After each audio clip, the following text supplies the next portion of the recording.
₹50,000 अगर हर महीने चाहिए तो मुझे कितना इन्वेस्ट करना होगा? इस सवाल का जवाब आपको इस वीडियो के माध्यम से डिटेल में मिल जाएगा और आपके सारे क्वेरी कंफ्यूजन दूर हो जाएंगे। तो इस वीडियो को लास्ट तक देखिएगा ताकि आपको डिटेल में ये समझ में आ जाए। हाय, मेरा नाम सुनील श्रीवास्तव है और इस चैनल पे मैं बात करता हूँ फाइनेंशियल प्लानिंग के बारे में, फाइनेंशियल फ्रीडम के बारे में। अगर आप इस चैनल पे नए हैं तो इस चैनल को सब्सक्राइब कर लीजिएगा और बेल आइकन हिट कर दीजिएगा ताकि आगे आने वाले इस वीडियोज का भी नोटिफिकेशन आपको मिल पाए और आप अपनी फाइनेंशियल प्लानिंग अच्छे तरीके से कर पाए। तो चलिए समझते हैं इस कंसेप्ट के बारे में। यहाँ पे आप चाहते हैं कि कोई एक्स अमाउंट आप हर महीने विड्रॉल करते रहें, उसके लिए आपको कितना इन्वेस्ट करने की जरूरत पड़ेगी, ये कैलकुलेशन में आप जानना चाहते हैं। तो मैं यहाँ पे बता दूं कि ये कैलकुलेशन करने के लिए 3 फैक्टर होते हैं जो आपको कंसीडर करना होता है इसको कैलकुलेट करने के लिए। ₹50,000 पर मंथ तो चाहिए, लेकिन कितने साल के लिए चाहिए? तो पहला फैक्टर आ जाता है टेन्योर का,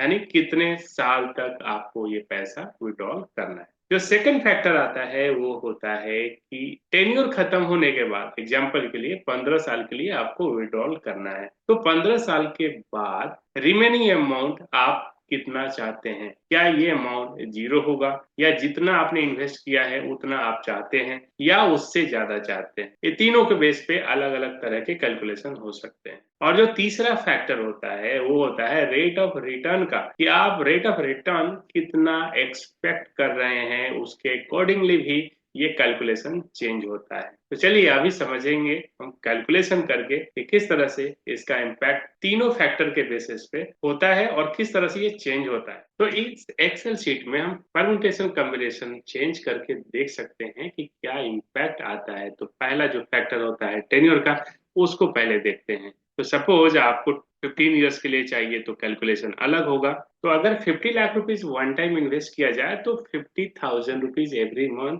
आप आसानी से विड्रॉ कर सकते हैं और उसके बावजूद भी आपके पास एक लमसम अमाउंट बचता है 1 करोड़ से ज्यादा, 1 करोड़ 2 लाख से भी ज्यादा आपके पास रिमेनिंग अमाउंट बच जाता है। बट इसको अगर हम 40 लाख रुपीज इन्वेस्ट करते हैं तो 40 लाख इन्वेस्ट करने के बाद अगर आप ₹50,000 एवरी मंथ विड्रॉल कर रहे हैं तो ग्रेजुअली जो रिमेनिंग अमाउंट है वो कम हो जाता है, ऑलमोस्ट 20 लाख रुपीज बचता है। तो यही डिपेंड करता है कि आपको यहाँ पे क्या चाहिए, आपको रिमेनिंग अमाउंट कितना चाहिए। तो जो सेकंड फैक्टर होता है वो होता है टेन्योर का।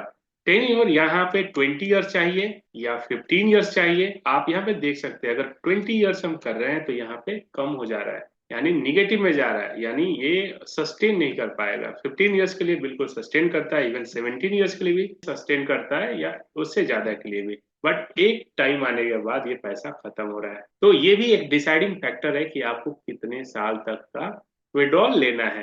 सपोज यहाँ पे मैंने 50 लाख रुपीज ही डाल दिया, तो यहाँ पे 20 इयर्स तक का भी विड्रॉल आप करते हैं तो भी यहाँ पे पॉजिटिव आपका वैल्यू दिखता है।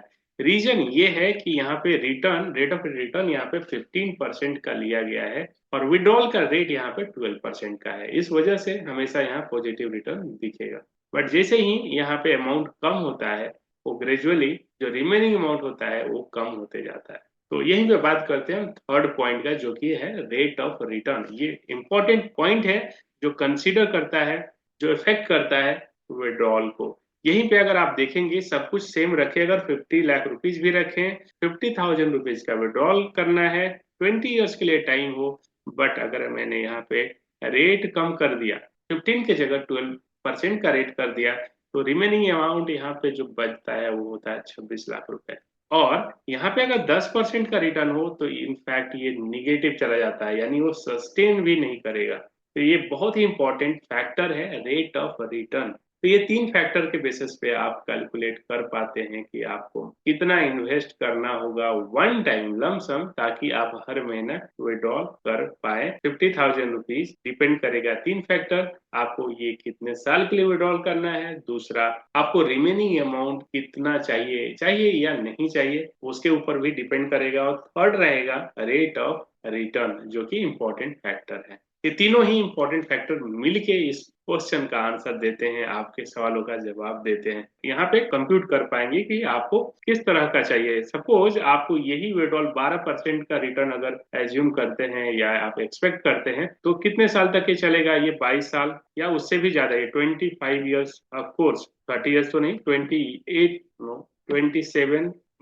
26 ईयर्स, ऑफ कोर्स 26 ईयर्स तक यही अमाउंट कंटिन्यू रहेगा अगर 12% का रिटर्न मिले और आप हर साल 6 लाख रुपए यानी महीने का 50,000 रुपीज आप विड्रॉल कर रहे हैं। तो एक सिंपल सा मैं कैलकुलेशन बता दूं, 12% का रिटर्न और यहाँ पे 15 साल विड्रॉल करना हो, बहुत ही सिंपल है, या 10 साल का विड्रॉल हो, बहुत ही सिंपल है कि आपको विड्रॉल करने के बाद भी ऑलमोस्ट उतना अमाउंट आपके पास बच जाता है जितना आप इन्वेस्ट करते हैं। तो ये कैलकुलेशन आपके ऊपर डिपेंड करता है कि आपको क्या चाहिए, उसके अकॉर्डिंगली आप इस कॉम्बिनेशन को चेंज कर सकते हैं। 50 लाख की जगह आप 40 लाख कर सकते हैं, पर डिपेंड वही करता है कि आपको कितने साल के लिए चाहिए और रेट ऑफ रिटर्न का एक्सपेक्टेशन आपका कितना है। तो ये फैक्टर मिला के आपको ये कंप्लीट आंसर मिल पाएगा। इसका वन लाइन आंसर नहीं हो सकता कि आपको इतना इन्वेस्ट करना है। इसको ऐसा नहीं बोल सकते कि आप 50 लाख रुपए इन्वेस्ट कर दीजिए, वो भी गलत हो जाएगा, क्योंकि यहाँ पे